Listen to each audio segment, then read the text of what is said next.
안녕하세요. 저는 자식들 다 장성시키고 은퇴 후 남편과 유유자적한 삶을 즐기며 살고 있는 60대 주부입니다. 그동안 두 아이들 키우랴 직장생활 병행하랴 정말 몸이 10개라도 모자랄 정도로 치열하게 살다가 아이들 모두 독립해서 나가고 퇴직하고 하고 나니 남아도는 게 시간이더라고요. 살면서 이렇게 시간이 여유로웠던 적이 없어 좀 당황스러울 정도였습니다. 쉬는 것도 하루 이틀이지 저처럼 쉼없이 움직이던 사람들은 가만히 쉬는 것도 쉬운 일이 아니더라고요. 그때 접한 게 바로 이 채널입니다. 저처럼 결혼하고 자식 키우며 겪는 일들에 대한 사연을 들려주시는 여러분 덕분에 은퇴 후 적적한 마음을 달랠 수 있었어요. 저만큼 나이 드신 분들이라면 아마 공감하시겠지만 자식이라는 게 다 키웠다고 마음 놓을 수 없는 존재 아닙니까?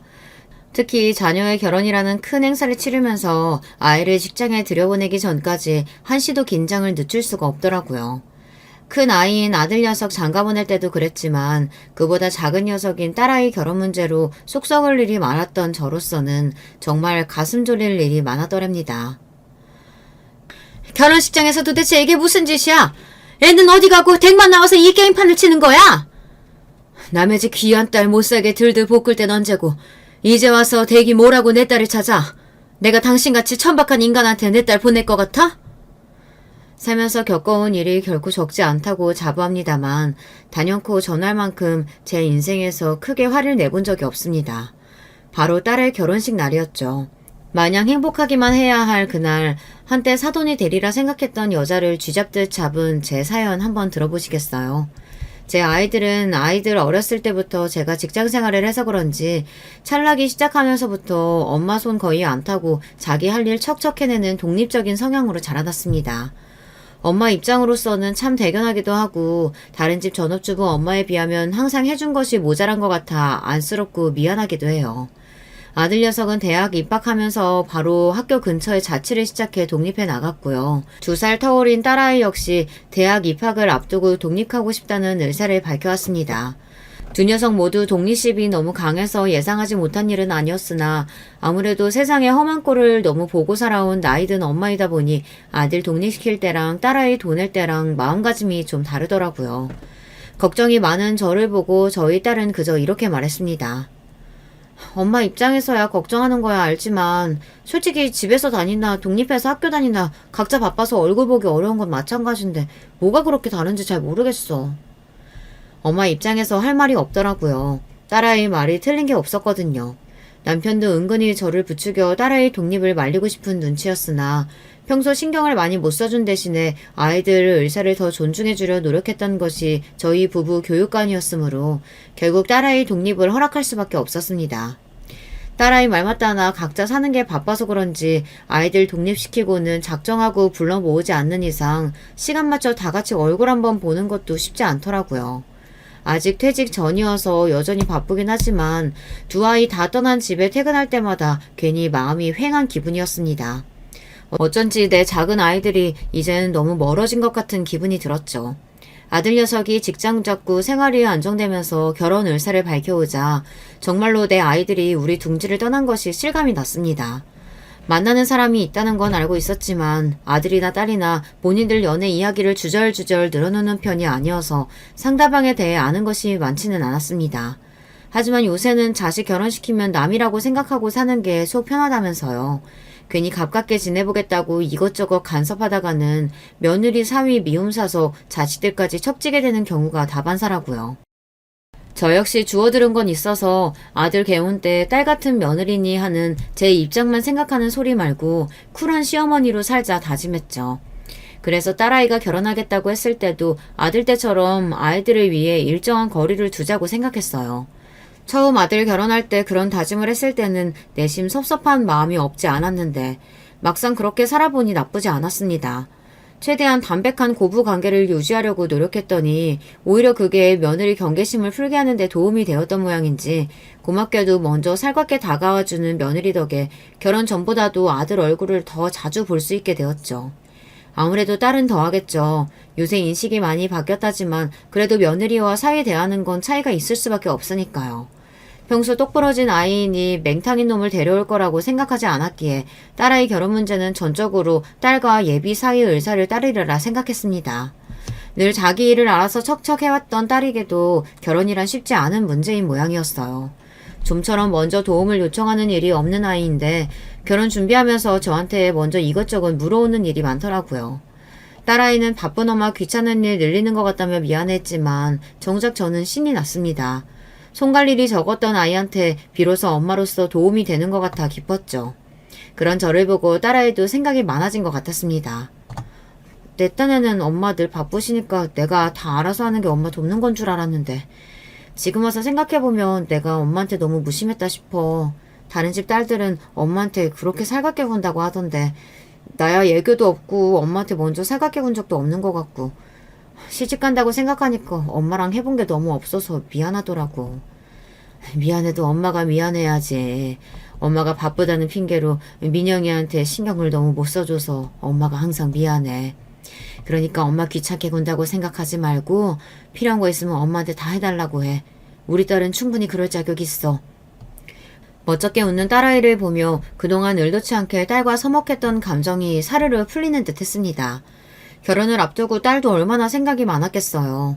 심란할 일도 많고 신경 쓸 일도 많고 그럴 때마다 저를 의지해주는 것 같아서 뿌듯했습니다.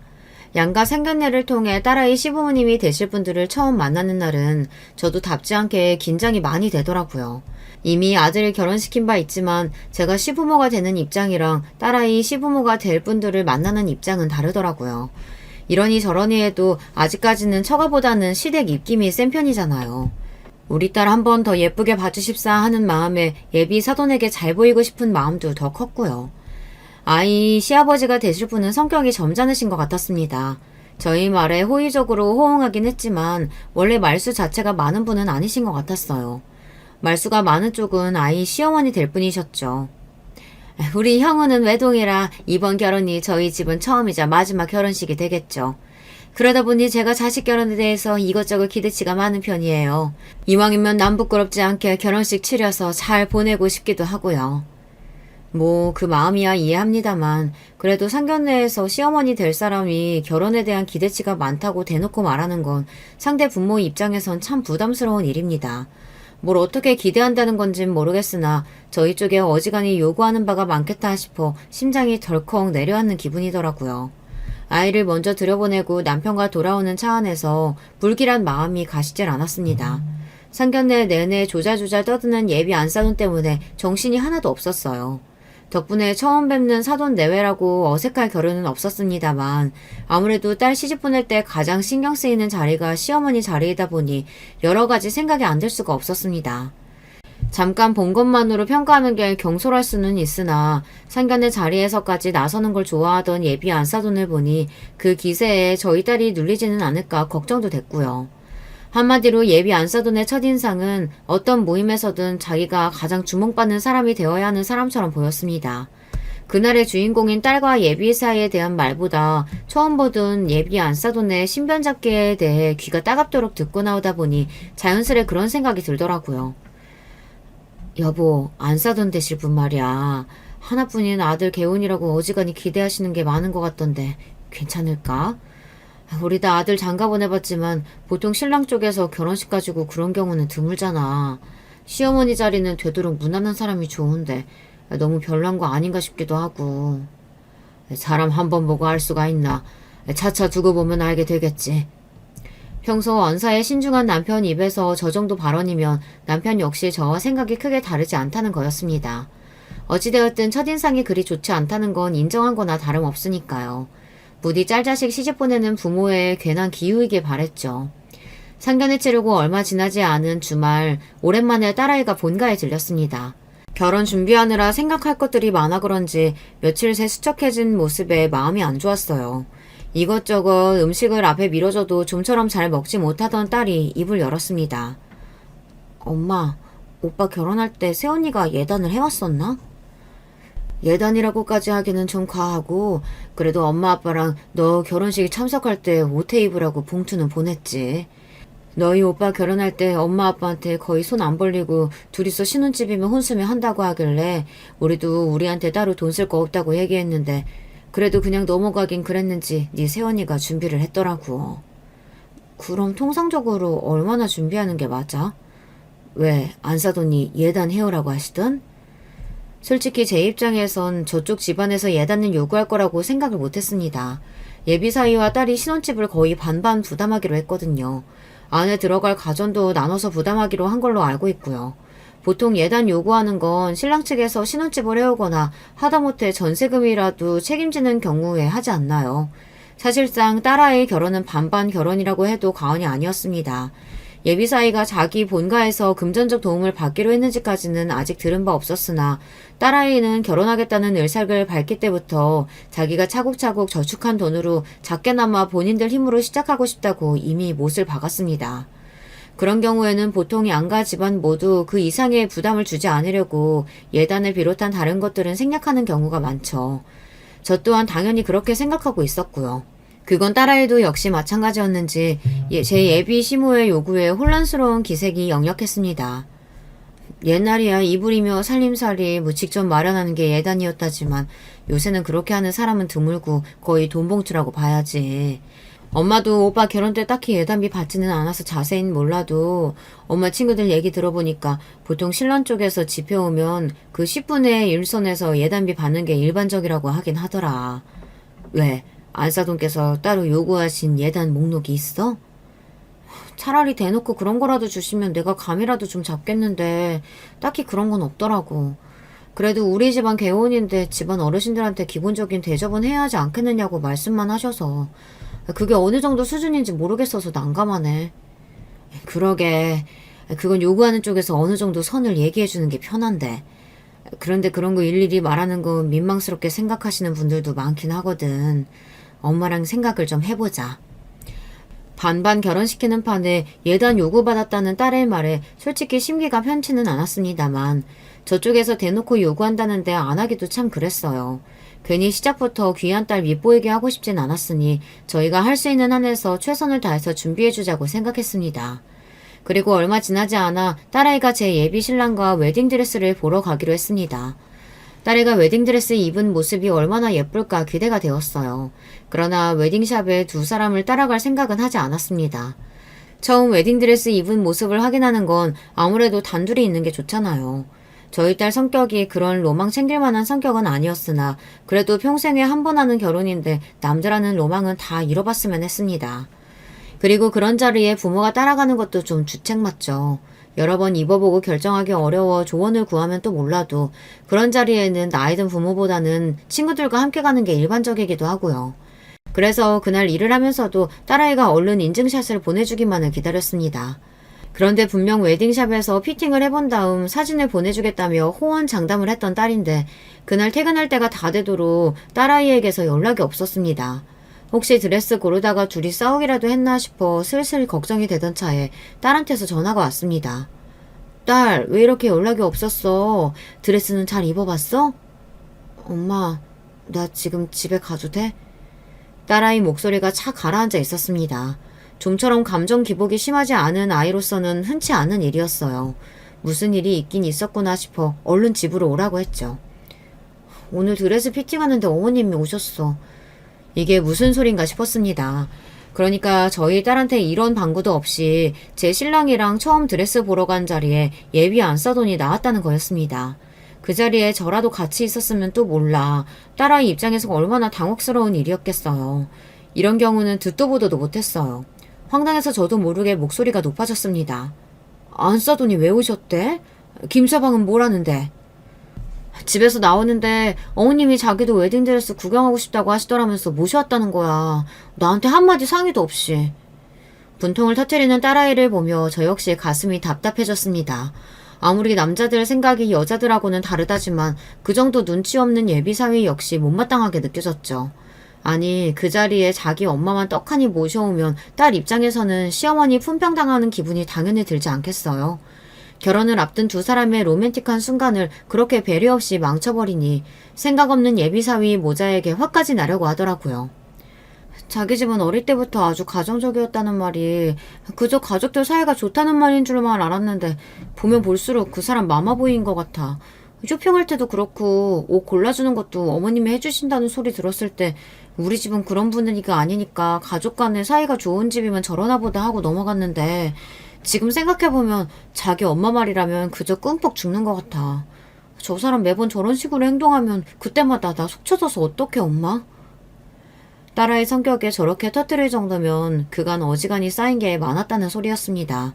세상 어느 여자가 마마보이를 신랑으로 맞이하고 싶겠습니까? 저 역시 걱정이 안 될 수가 없었죠.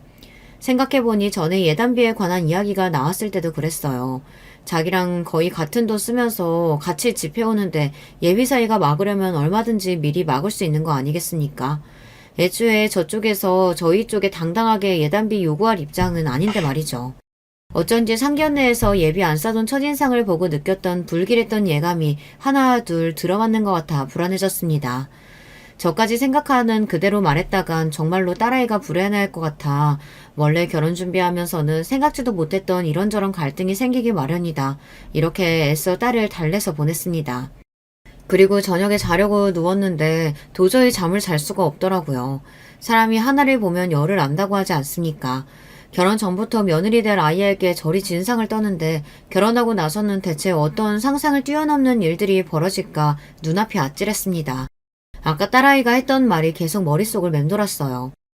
나 입고 나온 드레스 보고 계속 만지작거리시더니 자기도 이런 거 입어봤으면 소원이 없겠다면서 자꾸 그러시는데 솔직히 나보고 뭘 어쩌라는 건지 싶더라니까. 설마 진짜 자기도 웨딩드레스 입혀달라는 소리는 아니겠지? 설마 그 정도는 아니었을 거야. 그치? 도대체 철삭서니가 없어도 얼마나 없으면 예비 며느리 앞에서 그런 주책을 다 떤답니까? 듣는 저도 낯이 화끈해지는데 저런 짓을 아무렇지도 않게 하는 예비 시모를 딸아이가 과연 감당할 수 있을까 싶어 한숨만 깊어졌습니다. 잠은 안 자고 연거푸 한숨만 쉬는 저를 보더니 결국 남편이 불을 켜고 일어나 앉았습니다. 답답한 마음에 그날 있었던 일을 말하니 당연히 남편 표정도 좋지 못했죠. 사실 예비 안사동 같은 성격이 제 남편이 딱 질색하는 성격이거든요. 나서는 거 좋아하고 나이값 못하고 어른이 어른답지 못한 걸 거의 혐오한다고 해도 과언이 아닌 사람이니 당연히 예비 안사돈이 마음에 찰 리가 없었습니다. 아마 딸아이 시부모 될 사람이 아니었다면 지인으로도 결코 둘 일이 없는 타입이었죠. 애들 일에 너무 간섭하는 것 같아 말을 아끼려고 했는데 이쯤 되면 김서방 불러서 언지를 좀 해야 할 것 같다. 어른이라고 참고 넘어가는 것도 정도가 있지. 자기만 귀한 아들 장가 보내는 거야? 왜 우리 딸이 결혼 준비하면서 이렇게 안 해도 될 마음고생까지 해야 돼? 제 말이 그 말이었어요. 괜히 우리 딸 책 잡힐까 싶어 어지간한 건 사돈댁에 맞춰주자 했는데 계속 저런 식으로 나오면 저희라고 마냥 삼아줄 이유는 없죠. 무슨 대단한 집안에 시집 보내는 것도 아닌데 시댁이랍시고 처음부터 너무 저자세로 나갔던 게 문제였나 싶기도 했습니다. 그렇게 가족 식사 자리 초대를 빙자한 예비 사위 성토대회가 열렸습니다. 저는 남편이나 그동안 참은 말들이 많았기에 그날은 할 말은 해야겠다 싶었어요. 웨딩드레스 피팅하는 자리에 안사돈께서 오셨다지? 사실 그게 흔한 일은 아니라 우리 민영이도 참 놀랐을 거야. 그래도 그날 저희 엄마가 민영이 너무 예쁘다고 칭찬도 많이 해주셨어요. 그치 민영아? 제 딴에는 그래도 대놓고 말하기 좀 그래서 돌려서 말한 거였는데 눈치가 없는 건지 눈치 볼 생각이 없는 건지 엉뚱한 소리를 하는 예비사위를 보니 가슴이 답답했습니다. 정작 예비사위는 해맑게 웃고 있는데 그걸 보는 딸아이만 민망한지 얼굴이 빨개졌어요. 돌려 말해서 될 게 아니겠다 싶어 그냥 돌직구로 말했습니다. 사실 신부 입장에서는 결혼 앞두고 신경 써야 할 일이 참 많아.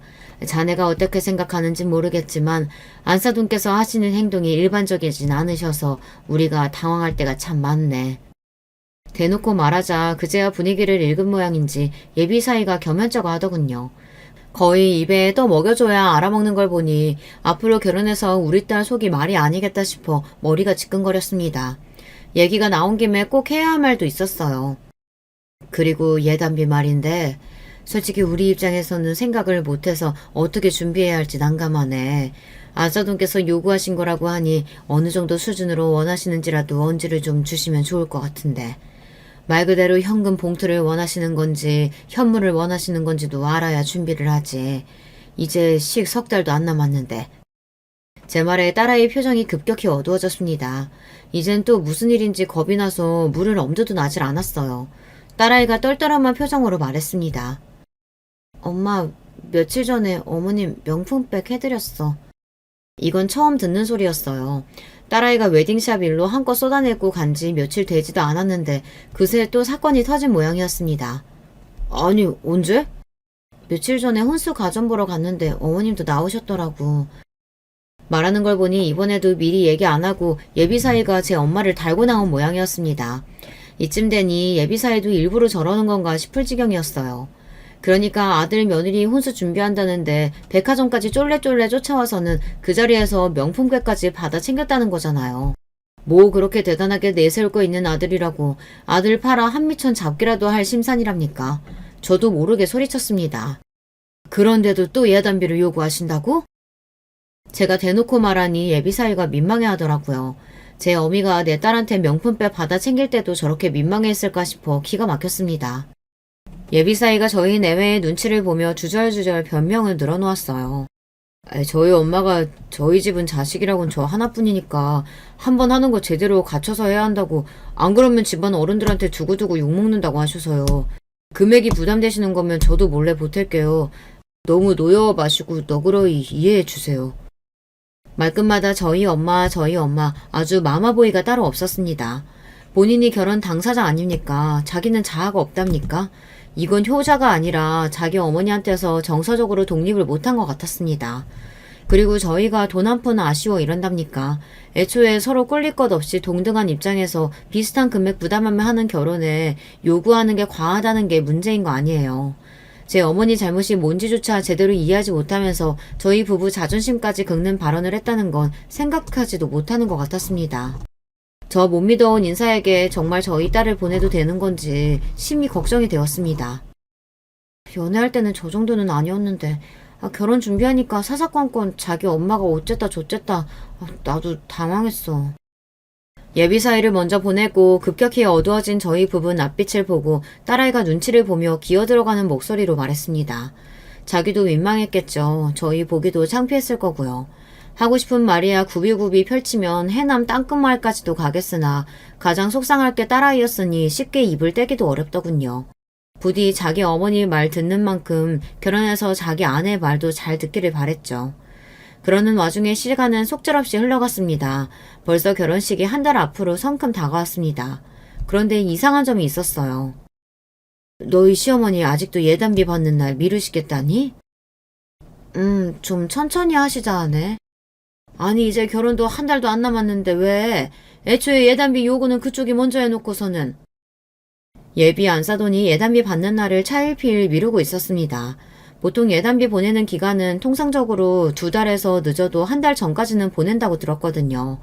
예단비라는 게 시댁 어른들 결혼식 때 입을 옷이며 한복 같은 걸 준비해야 하니 통상적으로 그 정도 시간 여유는 두는 게 맞다고 알고 있어요. 그런데도 예비 안 사돈 쪽에서 날짜 조정을 좀 하자며 예단비 드리는 날을 미루고 있다는 거예요. 애초에 예단비 준비하는 일로도 속 썩이더니 이제 그거 전달하는 일까지도 속을 썩이나 싶어 가뜩이나 마음이 차지 않았던 예비 안 사돈이 더욱 못마땅하게 느껴졌습니다. 혹시 그동안 따로 언질하신 건 없으셨어? 아무 이유 없이 저러는 건 아닐 거 아냐. 뭐 그 속을 내가 어찌 알겠어. 거의 돛 닦는 보살처럼 말하는 딸아이였습니다. 결혼 준비라는 게 누구에게나 녹록하지는 않은 일입니다만 유난히 결혼 준비를 힘들어하는 딸아이를 보니 저 모르는 데서 다른 마음고생을 하고 있는 건 아닌가 의심스러웠어요. 예비사위나 예비 안 사돈 하는 꼴을 보면 충분히 가능성 있는 이야기였습니다. 하지만 한두 번도 아니고 저희 앞에서 면이 서지 않을 만한 일을 몇 번 겪다 보니 그나마 열렸던 딸아이 마음도 많이 다친 것 같았습니다. 민영아, 무슨 일 있으면 다른 생각할 거 없이 그냥 엄마한테 말하면 돼. 엄마한테 못할 말이 어딨어. 무슨 말을 해도 괜찮으니까 혼자 끙끙 앓지 말고 꼭 엄마한테 말해. 알았지? 대답은 않고 고개만 주걱거리는 딸아이를 보는 저 역시 근심이 가득했으나 그럼에도 결혼을 강행하는 딸아이를 믿어주는 것 외에 별다르게 할 수 있는 일이 없었습니다. 그렇게 결혼식을 겨우 보름 남겨두고서야 예비 사돈댁에게 예단비를 보냈습니다. 기성복이면 모를까 하는 얘기를 들어보니 맞춤옷을 주문할 모양이던데 시간이 빠듯했습니다.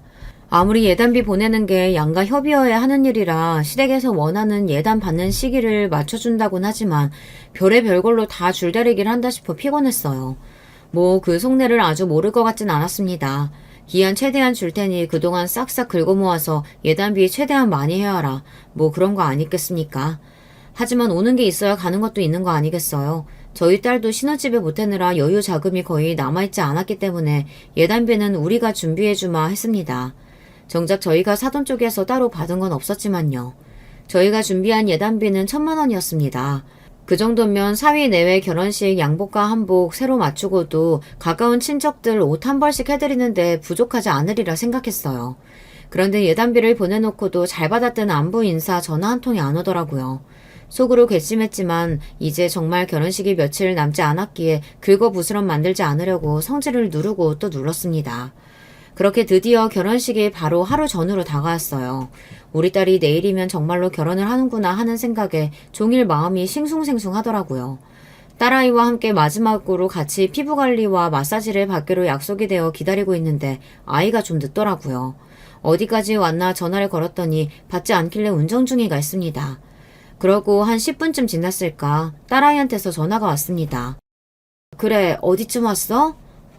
엄마... 딸아이 목소리에 울음기가 잔뜩 서려 있었어요. 또 무슨 일인가 싶어 심장이 덜컥 내려앉았습니다. 민영아, 왜 그래? 무슨 일이야? 대답은 않고 엉엉 울기만 하는 딸아이 때문에 속이 시커멓게 타들어갔습니다. 아주 어릴 때가 아니고는 머리 좀 크고 나서는 좀처럼 우는 일이 없는 아이였어요. 무슨 사달이 나도 단단히 났구나 싶었습니다. 어머님이 예단비 적다면서 날 때렸어. 순식간에 피가 거꾸로 솟는 것 같았습니다. 그 미친 여편네가 기어이 내 딸을 건드렸다고 생각하니 당장에 요절을 내버리고 싶었습니다. 하지만 아이가 어지간히 놀란 모양인지 호흡까지 불안정하게 들렸습니다. 너 지금 어디야? 엄마가 갈게, 어? 그렇게 마사지샵 예약을 취소하고 딸이 있는 곳으로 달려갔어요. 딸아이 얼굴을 확인하고는 놀라 자빠질 뻔했습니다. 내일이면 세상에서 가장 어여쁜 신부가 되어 있어야 할 소중한 제 딸아이 얼굴은 맞은 쪽만 쳐다보면 누구인지 알아보기도 힘들 정도로 한쪽 뺨이 시뻘겋게 퉁퉁 부어 있었어요. 벌렁대는 심장을 겨우 진정시키고 달려가 딸아이를 꼭 안아주었습니다. 엄마. 어린아이처럼 엉엉 우는 딸아이를 품에 보듬고 감히 내 딸을 건드린 그 미친 여자를 절대 가만두지 않으리라 이를 부득부득 갈았습니다.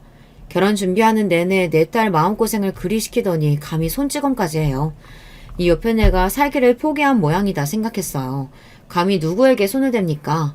뭐 예단비가 적어? 제 아들놈 뭐 내세울 거 있다고 신혼집 하나 제대로 못 해와서 내 딸 쌈짓돈까지 다 끌어다 쓴 주제에 어딜 선박하게 돈 타령하면서 남의 집 귀한 딸을 이렇게 함부로 대합니까? 한참을 끌어안고 토닥거려도 좀처럼 딸아이 눈물이 멈추질 않았어요. 그동안 얼마나 쌓인 게 많았으면 그렇게 눈물 없는 아이가 온몸에 물이 다 빠져나올 것처럼 우는 건지 내 아이가 가여워 저도 눈물이 났습니다. 그렇게 한참 시간이 더 흐르고 결국 아이가 진정했어요. 그러고는 그날 사건의 전말에 대해 말해주기 시작했습니다. 사실 나 웨딩드레스 보러 간 날부터 내 드레스 탐내시더니 나 만날 때마다 본인 한복 골라달라고 하시면서 사진을 찍어 보내주시는데 난 세상에 그렇게 생긴 한복이 있는 줄도 몰랐어. 딸이 얘기한 한복은 말이 한복이지 한복인지 드레스인지 짬뽕이 되어서 국적도 알 수 없는 소위 선녀 한복이라 불리는 의상이었습니다. 순간 예전에 이른 나이에 자식 시집 보낸 친구가 열을 올리며 했던 이야기가 떠올랐죠. 내가 진짜 세상 남사스러워서 시험이라는 옆에 내가 옷도 어디서 그렇게 요란하고 천박한 걸 구해야 하는지 글쎄 그 여자가 신부인 우리 딸보다 더 튀더라니까. 아들 가진 유세 떤다고 며느리 질투하는 시애미들도 있단 소리 들었어도 그게 내 딸 시험일 거라곤 상상이나 했겠니 내가? 친한 친구 딸 결혼식이었으니 저도 참석을 했었거든요. 친구 말 맞다나 계량양복 드레스처럼 생긴 요상한 옷을 입고 하객을 맞이하는 신랑 측 어머니를 처음 보고 저도 속으로 뜨악했던 기억이 납니다. 그러니까 우리의 예비 시모가 예단비로 구입하려고 했다는 한복이 바로 그런 한복이었다는 겁니다. 아니 누구 망신을 시키려고 작정을 했나. 결혼식의 꽃은 누가 뭐래도 신부 아닙니까. 인생에 단 하루 있는 결혼식의 주인공인 신부보다 본인이 더 주목받고 싶어서 근본 없는 옷을 사겠다고 예단비니 뭐니 하면서 사람을 이 지경으로 만들었다는 겁니까. 세상에 뭐 그런 인간이 다 있나요. 푼스떼기도 그런 푼스떼기가 없다. 한참 어린 예비 며느리 앞에 두고 경쟁이라도 하겠다는 거야? 그깟 거 뭐 얼마나 한다고 1,000만 원씩이나 보낸 예단비가 적다고 내 딸을 감히 이 꼴로 만들어? 분개해서 흥분을 감추지 못하는 저를 보며 딸아이가 대답했습니다. 그거 비싸. 그러더니 제 휴대폰을 켜서 사진첩을 저한테 보여주더라고요. 세상에나 딸아이 사진첩에는 온갖 형형색색의 요란한 한복 드레스를 입고 입이 귀에 걸린 예비 안 사돈 사진이 그득했습니다. 그러니까 이 철딱선이 없는 여편네가 유명하다는 한복 드레스샵이란 샵에는 다 들어가며 자기가 입고 싶은 옷을 일일이 찍어 딸에게 보낸 겁니다. 나는 이 정도 수준의 옷은 입어야겠으니 그에 맞춰서 예단비 준비하라는 압박이나 마찬가지였죠. 애초에 예단비 요구했을 때부터 진상이라는 생각을 속으로 하기는 했으나 이건 정말이지 제 상식으로는 상상을 초월한 짓거리였어요. 제가 그 사진들을 보고 입을 떡 벌리고 말을 잇지 못하자 딸아이가 말을 이었습니다. 거기 가게들 다 맞춤 제작만 하는 고급샵들이야. 거기 입고 찍은 한복이 한 벌에 1,000만 원이 훌쩍 넘는데요. 그래서 결국 당신이 입고 싶다는 고급 맞춤 드레스는 못 산 거지. 마지막으로 피팅한다고 나 불러놓고는 갑자기 성질을 빽 내더니 예단비라고 꼴랑 그거 보내냐고 하나 있는 아들 결혼식에 제대로 된 한복도 못 입는다면서 내 뺨을 갑자기 치는 거야. 뭐 자기 친구 누구는 아들 장가 보내면서 열쇠 3개나 받았다나. 그러니 자기 아들 결혼식 때 입을 만한 한복 한 벌 못 짓는 옷을 어디 예단비라고 보냈냐면서 날뛰고 난리를 친 거지. 정말이지 기가 막히고 코가 막힐 노릇이었습니다. 제까짓게 아들 장가 보낸다고 열쇠 3개 소리 할 만큼 대단한 아들놈 낳아놓은 줄 아는 모양이었어요. 아들 팔아 아주 공주님 행사라도 할 작정이었나 보죠. 우리 집안과 우리 귀한 딸을 얼마나 우습게 왔으면 이따위 짓을 합니까? 감히 누구한테 손을 대요. 이 꼴을 보고도 그 망할 집구석에 내 아이 보낼 생각은 쌀 한 톨만큼도 없었습니다. 당장의 파혼이었죠. 김서방은 제 어미가 너한테 이따위 짓까지 했다는 거 알아 몰라. 그 인간 바로 옆에 있었어. 딸아이 눈에 배신감이 가득했습니다. 안 봐도 당시 상황이 짐작 갔어요. 또 제 엄마 앞에서 어쩔 줄 몰라 하며 내일 당장 결혼할 제 신부 얼굴이 저 지경이 될 때까지 잠자코 두고만 보고 있었겠죠. 등신도 그런 등신 새끼가 없었습니다. 하마터면 그런 모자란 놈한테 내 귀한 딸을 보낼 뻔했다고 생각하니 등찜기를 타고 식은땀이 흘러내렸어요. 그 와중에도 딸아이 휴대폰으로 괘씸한 예비사이놈 전화가 계속해서 왔습니다. 받아서 욕이라도 한 바가지 해주려다가 목소리도 듣기 싫어서 전화기를 빼서 꺼버렸습니다. 너 그 집구석에 시집 절대 못 보낸다. 내일 결혼식은 없었던 걸로 해. 제 말에 딸아이가 고개를 푹 숙이더군요. 그러더니 이내 결심했다는 듯 말했습니다. 나도 이런 대접 받아가며 그 사람들하고 가족될 생각 없어. 그리고 이런 일이 생겨도 아무짝에도 쓸모없는 너는 뭘 믿고 평생을 함께 하겠어. 결정을 내리기까지가 쉽지 않아 그렇지 한번 마음먹으면 번복하는 일이 없는 아이였습니다. 딸아이 역시 파혼할 의지가 굳건함을 확인하자 이제 엄마로서 제가 못할 일 같은 건 아무것도 없었어요. 일단은 아이 얼굴이 말이 아닌지라 급히 병원부터 데려갔어요. 귀한 내 새끼 크면서 단 한 번도 손찌검한 일이 없이 키웠는데 웬 미친 여자 때문에 봉변을 당했다고 생각하니 손이 벌벌 떨렸습니다. 내 새끼 건드려 놓고 쟤년이라고 무사할 줄 아느냐. 가슴속에 칼을 갈고 또 갈았습니다. 남편에게 전화해 자초지정을 설명하자 남편 역시 화를 주체하지 못하고 그 여편네에게 저주를 퍼부었습니다. 당장 결혼식이 내일이었기에 얼른 연락을 돌리지 않으면 저희 식구도 없는 결혼식장에 영문도 모르고 저희 손님들이 오실 판이었어요. 이야기를 들은 남편 역시 주저없이 파혼에 동의했기에 빠르게 저희 지인들에게 연락을 돌려 내일 결혼이 취소되었음을 알렸습니다. 물론 모든 일은 그 망할 집구석과는 단 한마디의 상의도 없이 이루어졌죠. 그렇게 대망의 그날이 다가왔습니다. 딸아이는 아직 절대 안정이 필요했기에 저와 남편만 마치 전쟁터로 향하는 군인이라도 된 듯 비장한 걸음을 떼었습니다. 원래라면 제 딸이 입장했어야 할 결혼식장으로 들어섰어요. 어제 그 일 이후로 저희 가족 중 누구도 그 집 식구들 연락을 받지 않았기에 제 신부에게 연락도 닿지 않았으면서 턱시도에 메이크업까지 반질반질하게 꾸민 예비사위 놈이 헐레벌떡 저희 부부 앞으로 뛰어왔어요. 장모님, 장인어른, 왜 이렇게 연락이 안 되세요? 민영이는 바로 따라오나요? 왜 얼굴이 다 터졌는데 아직도 저희 딸이 여기 나타날 거라고 믿고 있는 그 멍청한 놈을 쏘아보았습니다. 왜? 네 어미한테 쥐어터진 꼴 자랑이라도 하려고? 전에 없이 차가운 제 말투에 놈이 흠칫했습니다. 감히 내 딸을 그 꼴 당하게 둔 원흉을 당장 머리채라도 잡고 싶었으나 아직 할 일이 남아있었어요. 놈을 무시하고 쌩하니 지나쳐 문제의 그 옆에 내를 찾아갔습니다. 딸아이에게 사진으로 보낸 것만큼은 아니었으나 역시 요란하기 짝이 없는 차림새를 한 여자를 쉽게 찾을 수 있었어요. 꼴이 아주 공작새 저리 갈아였죠. 남의 딸 얼굴을 뭉개놓고 제 지인들이랑 낄낄 쳐웃고 있는 꼴을 보자니 구역질이 올라올 지경이었습니다. 아직도 예단비 문제로 앙금이 남았는지 결혼식 당일 사돈을 보고도 새침하게 고개를 돌리는 꼬라지를 보자 저건 인간이 아니다 싶었습니다.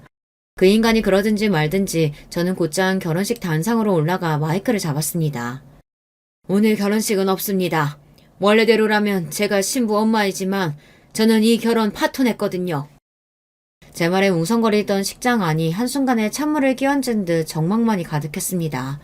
그나마도 신부 측에는 아무도 안 남아있고 신랑 쪽만 자리가 차 있었죠. 당연한 일입니다. 저희 지인들에게는 이미 연락을 마쳤으니까요. 멀리서 얼굴이 사색이 돼 이쪽으로 쫓아오는 예비사위 놈과 그 옆에 내가 보였어요. 뛸 때마다 싼티나는 옷감이 나풀대는 게 아주 볼만하더군요. 저는 지체하지 않고 미리 식장 측에 건넨 영상을 빔 프로젝터로 대문만하게 틀었습니다. 영상이 나오자 개미새끼 한 마리 없는 것처럼 침묵에 잠겼던 식장 안이 다시금 웅성대는 소리로 시끄러워지기 시작했어요. 그건 그 옆에 내가 제 딸에게 집요하게 보냈던 한복 드레스 착용 인증샷들을 엮어 만든 거였어요. 이건 얼마고 이건 얼마네 해가며 예단비를 요구하는 문자 메시지 캡처보는 덤이었죠. 순식간에 하객들 시선이 그 여자한테 꽂혔습니다. 수치심에 그 여자 얼굴이 시뻘겋게 달아오른 게 단상 앞에서도 보일 정도였어요. 하도 정신이 빠진 것처럼 굴길래 세상이 부끄러운 거라고는 모르는 인간인 줄 알았는데 공개적으로 망신을 주니 창피하며 어쩔 줄 몰라 하는 걸 보니 그런 건 아니었던 모양입니다. 영상 재생이 끝나자 마이크를 들고 제가 다시 말을 이었습니다. 파혼 사유는 신혼집이며 혼수 모두 반반으로 해놓고도 초호와 선녀 한복 씌워달라며 저희에게 예단비 요구하고 또 그 예단비가 적다면서 신부인 제 딸을 결혼식 전날 얼굴을 알아보지 못할 정도로 폭행한 저 예비 시애미 때문입니다. 자기 신부가 부당하게 얻어맞는 꼴을 보고도 곁에서 구경만 한 저 신랑이라는 놈 역시 마찬가지고요. 다들 어려운 발걸음 해주셨을 텐데 죄송하지만 그렇다고 귀한 딸 자식 저런 인간 이하의 것들한테 보낼 수야 없는 노릇 아니겠어요? 아무쪼록 이해해 주시길 바랍니다. 그러고는 단상에서 내려와 남편 곁에 섰습니다. 뭘 잘했다고 분한 얼굴로 그 여자가 제 쪽으로 쫓아왔어요. 뒤에서는 신랑 측 하객들이 그런 여자 꼴을 보며 혀를 끌끌 찼죠. 굳이 제가 뭘 더 안 해도 저 여자 못돼 처먹은 성질머리가 널리 퍼져나갈 일이었습니다. 제게 달려드는 그 옆에 내를 제 남편이 사정없이 패대기 쳤습니다. 우리 귀한 딸 손찌검한 인간인데 그 정도면 양반이었죠. 저는 식장 바닥에 철퍼덕 엎어진 그 여자 면상에다 고소장을 집어 던졌습니다. 저희 딸 폭행에 대한 고소와 파혼에 대한 책임을 묻는 손해배상 청구서였어요. 감히 너 따위 천박한 년이 내 귀한 딸한테 손찌검을 해? 내가 마음 같아서는 이 자리에서 니년 사지를 찢어도 시원치 않아. 감히 우리 애 건드린 대가 똑똑히 치르게 될 테니까 구치소 신세 질 각오해. 고소장을 집어든 여자의 손이 벌벌 떨리더군요. 자기가 벌인 짓에 대한 당연한 대가인데 이 정도도 두려워할 거면서 어떻게 그렇게 인간 말종같이 굴어댔는지 이해가 안 될 지경이었습니다. 하지만 그것도 이제 남일이죠. 여기와 볼 일은 다 봤으니 미련 없이 남편과 함께 식장을 나섰습니다. 그런 저희 뒤를 한때 사이가 될 거라 생각했던 모자란 놈이 개새끼처럼 졸졸 따라왔습니다. 결혼식 당일에 파혼당해 혼비백산한 꼴이 된 놈이 주차장 바닥에 철썩 주저앉더니 저희한테 빌기 시작했어요. 장인어른 장모님, 제가 잘못했습니다. 저 민영이 없이 못 살아요. 제발 한 번만 용서해주세요. 저 파혼 못해요. 그 말에 순간 제 눈이 돌 뻔했습니다. 정신을 차렸을 때는 이미 제 손이 놈 얼굴을 있는 힘껏 철썩 내리친 다음이었죠. 아픈 거보다 놀라서 어안이 벙벙해진 놈 꼴을 보자 어제 내 딸도 이랬을까 싶어 다시금 가슴이 아파왔어요. 그러자 놈에 대한 분노가 더더욱 솟구쳤습니다. 너같이 모자란 놈 때문에 내 딸이 평생 한 번도 겪지 않아도 될 험한 꼴을 겪어왔는데 어디 네 놈이 파혼 한 해 만에 하고 있어? 너 같은 놈은 결혼할 자격 없어. 어디 남의 집 귀한 딸 인생 망치려고 너 같은 놈이 결혼을 해? 제 불호령에 파혼 못한다던 놈 기세가 그대로 꺾였습니다. 참 저렇게 패기라고는 없는 놈을 내 딸 곁에 세울 생각을 하다니 섬뜩할 지경이었어요. 남편 역시 놈에 대한 분노를 숨기지 않았습니다. 너 내 딸 앞에 2번 다시 나타날 생각 마라. 감히 내 딸 주변에 맴돌았다가는 그때야말로 내가 네 놈 죽여버리고 말 테니까. 정말로 놈을 찢어 죽이고도 남을 정도의 형형한 눈빛이었습니다. 자식 인생 구제하는데 부모가 돼서 못할 일이 뭐가 있겠습니까? 저도 남편도 거짓 한 톨 없이 진실만을 말하고 있었습니다. 억울하면 네 놈도 어디 한번 고소해보렴. 네 놈 깽값 정도야 우리 딸 인생 구제했다 치고 적선해줄 의향이 있으니까. 엄한 여자들 인생 망칠 생각 말고 너는 네 정신 나간 어미하고나 살아. 그렇게 놈을 한껏 비웃어주고는 결혼식장을 빠져나갔습니다.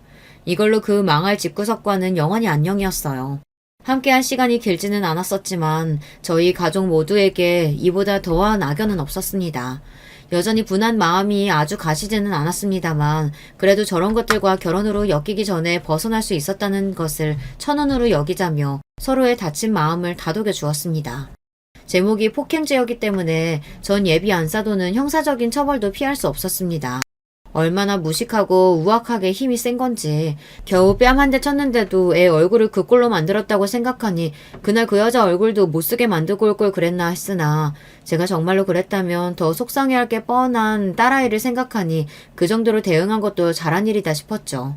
뒤늦게 그 여자가 선처를 호소하며 고소를 취하해달라는 등 염치도 없이 저희 집 앞으로 쫓아오길 여러 차례였습니다. 그럴 때마다 사람을 써서 길바닥에 패대기쳐 쫓아내며 줄 수 있는 망신이란 망신은 다 주었죠. 그것도 몇 번 하고 나니 별 재미는 없더라고요. 자기가 지은 죄가 있는데 고소 취하라니 어림도 없는 소리였죠.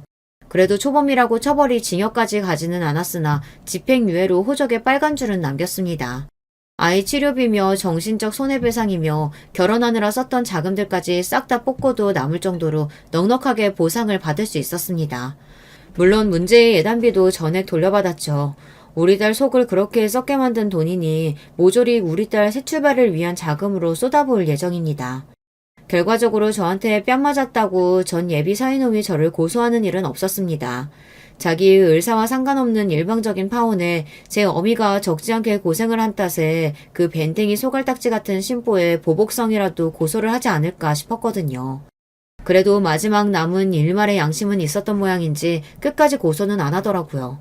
제 어미 송사가 마무리된 후 제 쪽으로 그간의 일에 대해 사과의 뜻을 전해오긴 했으나 굳이 답하지는 않았습니다. 딸아이는 진작 번호도 바꾸고 놈 번호를 차단했기 때문에 저에게 연락이 온 게 아닌가 싶어요. 저희 부부가 딸아이 앞에 나타나면 죽여버리겠다고 협박했던 게 먹힌 모양인지 놈이 딸아이 근처에 접근하는 일은 없었습니다. 제게 문자 메시지로 마지막으로 사과라도 할 수 있게 딱 한 번만 만나게 해주시면 안 되겠냐 물어왔으나 턱도 없는 소리였습니다. 그렇게 놈의 존재도 서서히 저희 식구들에게서 잊혀갔죠. 사안이 가벼운 사안이 아니다 보니 딸아이 마음을 추스르는 게 쉽지는 않았습니다. 하지만 전에 없이 딸과의 사이가 가까워져 있었어요. 저희 부부가 본가에 딸아이를 데려와 지극정성으로 먹이고 마음을 쓴 효과가 있었던지 다시 당찬 원래의 우리 딸아이 모습으로 돌아왔습니다. 뭐 하나 좋은 기억 남기지 않았던 그 집구석 때문에 딱 하나 좋은 일이 생겼다면 딸아이와의 사이가 돈독해졌다는 거예요. 험한 일 함께 겪으며 서로 속마음을 터놓게 되니 마음의 거리도 좁혀진 셈이죠. 그렇게 요즘에는 딸아이와 함께 주말 데이트도 하고 집에서 딸아이 좋아하는 맛있는 음식도 함께 해먹으며 즐겁게 지내고 있어요. 지금만 같으면 굳이 시집 보낼 거 없이 평생 옆에 끼고 살기만 해도 행복할 것 같아요. 괘씸한 예비 시댁 때문에 딸아이 파혼시킨 제 사연은 이쯤에서 마무리할까 합니다. 비록 아예 겪지 않았으면 좋았을 일이지만 그 일로 인해 저도 저희 딸아이도 가족 간의 소중함을 다시금 깨닫게 되었으니 얻은 것이 아예 없다고만은 생각하지 않으려고 해요. 나머지 문제들은 시간이 해결해 주겠죠. 부디 여러분들은 이런 험한 일 겪을 일 없이 순탄하게 자녀 결혼시키길 빌겠습니다. 긴 이야기 끝까지 함께 해주셔서 정말로 감사드립니다. 이렇게 만나 뵙게 되어 반갑습니다. 전 서울에 사는 30대 기혼 여성입니다. 요즘은 뭘 해도 재미없는 때인 건지 예능이나 드라마도 딱히 흥미없고 다른 취미생활 하는 것도 힘들어한데 유독 유튜브 보는 건 재미있더라고요. 컨텐츠도 정말 다양하고 접근성이 좋아 쉽게 찾아볼 수 있어서 이것저것 보다 보면 어느새 하루가 다 갈 정도더라고요. 그중 가장 좋아하는 게 바로 이 사연 채널이에요.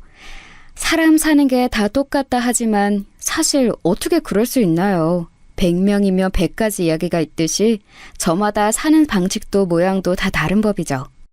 나와는 마치 다른 세계에 있는 듯한 사람들의 이야기를 들으면서 세상엔 참 다양한 삶과 다양한 인간이 있다는 걸 오늘도 깨닫습니다. 그렇게 점점 세상을 받아들이는 마음의 여유와 포용력 또한 넓어지고 있으니 이 또한 사연 채널의 순기능이라고도 할 수 있겠죠. 저도 다른 사람들의 이야기를 들으며 많이 놀라고 슬프고 즐거워할 때가 많았는데요. 오늘은 가만히 듣는 것 대신 특별히 제 이야기를 해보려고 합니다. 아마 이 이야기를 듣는 여러분도 많이 놀라거나 웃으실 수도 있을 거예요. 저는 평범한 가정의 셋째 딸로 태어났습니다. 위로 언니가 2명이나 있으니 세자매인 거죠. 어렸을 땐 언니들과 치고받고 정말 많이 싸웠는데 나이가 들어보니 가족만큼 애틋한 게 없더라고요. 이 세상에서 유일하게 절대적으로 내 편이 되어주는 건 가족뿐이라는 걸 깨달은 거죠. 그러다 보니 때마다 언니들과 함께 여행을 가고 한 집을 구해 같이 살거나 주에 3-4번은 꼭 만나서 안부를 공유하고 수다를 떨 만큼 가까운 사이가 되었어요. 언니가 2명이나 있다는 것, 그 둘이 나를 끔찍히 사랑해주고 위해준다는 건 저의 자랑이나 마찬가지였습니다. 부모님도 자매끼리 돈독하니 많이 좋아하셨죠. 왜 그런 말 있잖아요. 부모는 당신네가 곁에 있을 때보다 있지 않을 때 자식들이 행복한 걸 가장 바란다고. 우리 셋이 함께라면 부모님이 훗날 세상을 떠나도 서로 믿고 의지하며 살아갈 거란 확신이 생기셨던 것 같아요. 옛날 같으면 딸이 줄줄이 있는 집은 부정적인 의미로 보였을 텐데 지금은 자랑거리가 되었네요. 제가 20대 후반이 되었을 즈음 저는 오랜 준비 끝에 공기업 시험에 합격하여 바라던 직업을 갖게 되었습니다. 복리후생은 낮은 편이지만 정규직의 임금도 높고 근무 시간도 대체로 짧은 편이라 꼭 하고 싶었던 일이었거든요. 실제로 일을 할 때도 굉장히 만족스러웠고요. 제가 합격했다는 소식에 아마 가족들이 더 좋아했던 것 같네요. 시험 준비하면서 사실 스트레스가 크긴 했거든요. 집안에서 취업 관련해서 부담을 주지는 않았지만요. 그래도 언니들은 대학교 졸업하자마자 바로 취직한 편이었고 아빠가 퇴직하신 이후로는 하루라도 빨리 경제적 독립을 하는 게 목표였거든요. 그래서 시험 준비를 하는 내내 특히 불합격한 이후 다시 공부를 할 때 심적으로 부담이 너무나 컸고 그게 건강 악화로도 이어졌어요. 툭하면 쓰러지고 토하고 여러모로 고생을 꽤 했었네요. 시험에 붙고 나니 거짓말처럼 나아졌지만요. 그렇게 저는 일을 시작하게 되었고 정신없이 초반이 지나가고 몇 년간 일하면서 일에 익숙해질 무렵 큰언니가 소개팅을 해주겠다고 하더라고요. 언니가 잘 아는 동생인데 사람 참 진국이고 괜찮대요. 늘 그분 만날 때마다 자기 여동생을 소개시켜주고 싶다고 매제 삼고 싶다고 노래를 불렀대요. 그런데 마침 그분이 오래 만나던 사람과 헤어졌고 저도 취직해서 여유가 생겼으니 소개팅으로 이어주고 싶다는 거였습니다. 저는 소개팅을 한 번도 해본 적이 없어서 그런 자리가 쑥스러우니 둘째 언니를 해주라고 했는데요. 둘째 언니는 비혼주의자이기도 하고 겉모습으로 볼 때 제가 더 잘 어울릴 것 같다고 하더라고요. 저는 잠시 고민했지만 결국 알겠다고 답했습니다. 그렇게 소개팅 날이 되고 그분과 저는 조용한 카페에서 둘이 만나게 되었어요. 언니 말이 정말 맞긴 했습니다. 겉보기에는 말끔히 잘생겼고 사람 자체도 진중하고 어른스러워 보였어요. 말도 나긋나긋하게 잘하고요. 그런데 중요한 건 제 스타일이 아니더라고요. 제가 뚜렷한 스타일을 원하는 건 아니지만 그래도 진지한 것보다는 유쾌한 게 좋았거든요. 그런데 워낙 차분하시다 보니 함께하는 시간이 지루하게만 느껴졌습니다. 빨리 이 자리가 끝나길 바라면서 적당히 호응해주고 있는데 갑자기 모르는 남자가 웃으며 다가오더라고요. 알고 보니 그분의 친한 친구였어요. 모르는 사람을 둘이나 앞에 둔 게 어색하고 민망스러워서 저는 고개 숙여 차만 마셨고요. 그렇게 소개팅이 끝나고 집으로 향했는데 큰언니가 다가와서는 진지하게 갑자기 오늘 무슨 일이 있었냐고 묻더라고요. 별일 없었다. 그런데 잘 맞지는 않을 것 같다고 말했는데 큰언니가 웃더라고요. 그러면서 하는 말이 그 동생으로부터 전화가 왔는데 저와의 인연을 정중히 거절했다고 하더군요. 그런데 웃긴 건 본인보다 더 잘 맞을 것 같은 사람이 있는데 그 사람을 소개시켜줘도 괜찮겠냐고 물었대요. 웃기지 않나요? 그분도 저를 오늘 처음 봤는데 어떻게 더 잘 맞는 사람을 소개시켜준다는 거지. 그런데 뒤이어 덧붙이는 말이 아까 중간에 그분에게 다가왔던 그 친구와 맺어주고 싶다 했다는 겁니다. 놀랍기도 했고 뭔가 찜찜하기도 하고 또 얼떨떨했어요. 뭐지? 왜 이렇게 되는 거지? 싶어서요. 평소에 저 같으면 됐다고 거절했을 텐데 그때는 이상하게 한번 만나보고 싶더라고요. 잠깐 스쳐가면서 본 사람이지만 왠지 밝고 쾌활한 사람 같았거든요. 제가 알겠다고 하자 큰언니도 놀랐지만 뭔가 다른 낌새가 있다는 걸 눈치채고는 좋아하더군요. 어쨌든 그 친구분과 저는 두 번째 소개팅을 하게 되었습니다. 그런데 그 자리에서 알게 된 건데 사실 그 친구분이 저를 처음 보고 무척 마음에 들어 했던 거였어요. 하필 소개팅 자리라고 해서 아쉽다라고 생각하면서 자신의 친구를 떠봤는데 마침 잘 안 맞는 것 같다, 잘 안 될 것 같다고 답했다는 겁니다. 그 말에 희망이 생겨서 곧바로 그럼 자기가 만나봐도 괜찮겠냐고 물었대요. 그렇게 물어본 친구분도 그걸 또 좋다고 언니한테 연락한 그 소개팅 남자분도 참 대단한 사람 같았습니다. 그렇게 요상하게 시작된 인연은 운명이었던 건지 이내 연인의 사이로 이어지게 되었습니다. 연애할 당시엔 별다른 문제가 없었어요. 4년 동안 봐왔던 남자친구는 처음 느꼈던 그대로 유쾌했고 쾌활했고 재밌는 사람이었거든요. 함께 있으면 즐겁고 시간 가는 줄 모르게 만드는 그런 사람이요. 그런데 딱 하나가 문제가 있다면 바로 가족관계였던 거죠. 남자친구에겐 위로 형이 2명 있었습니다. 왠지 신기하죠? 저희는 3자매인데 거기는 3형제더라고요. 저도 형제 중 막내, 남자친구도 막내고요. 남자친구도 저희 집처럼 꽤나 돈독한 사이 같았어요. 형들이 결혼한 이후부터는 잘 못 갔지만 때마다 형제끼리 여행을 갔었다고 하더라고요. 저희도 부모님 모시고 가거나 셋이 갈 때도 많았거든요. 마치 데칼코마니처럼 가정 환경이 비슷해서 신기하기도 하고 놀랐었죠. 그러던 어느 날 남자친구가 형네 부부와 함께 여행을 가자고 하더군요.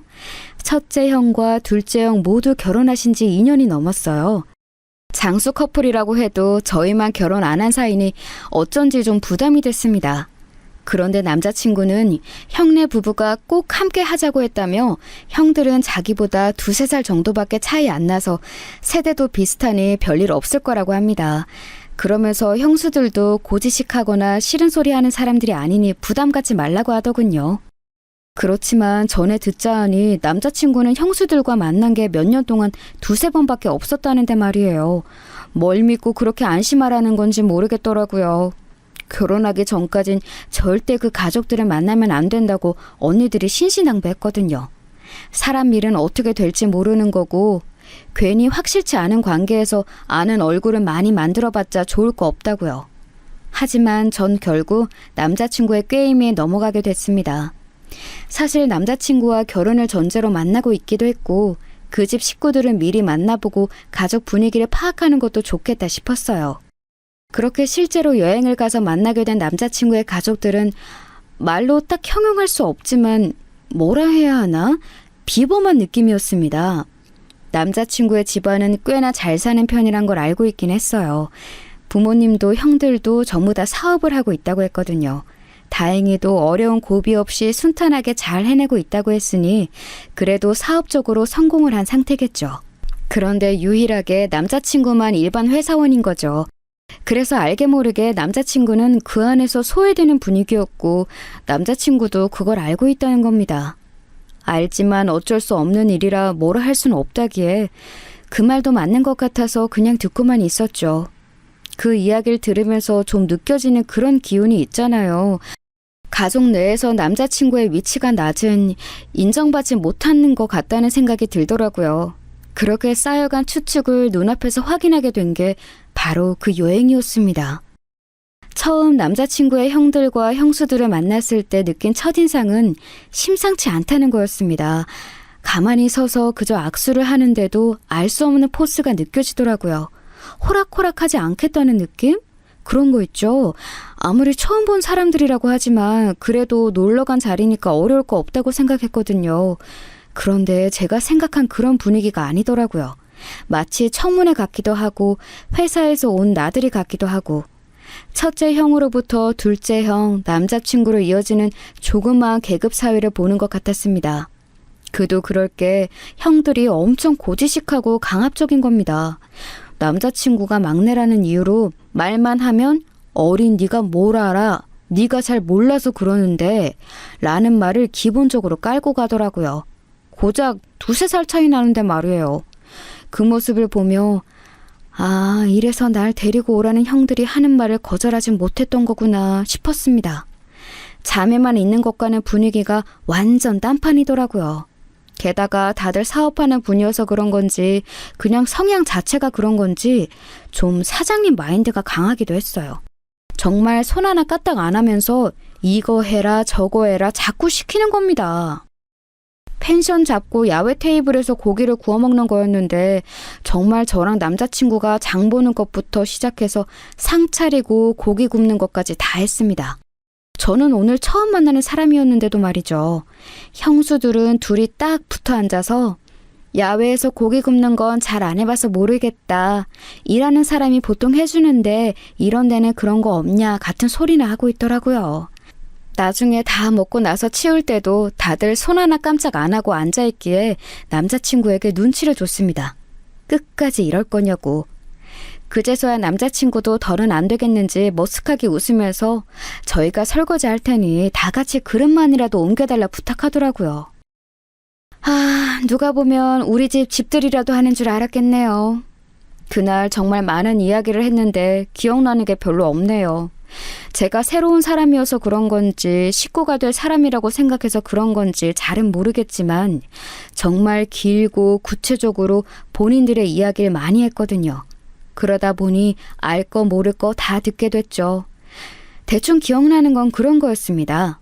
남자친구의 큰형은 한 지역 내에서 다수의 고객을 잡고 있는 정수기 관련 사업을 하고 계시다고 했어요.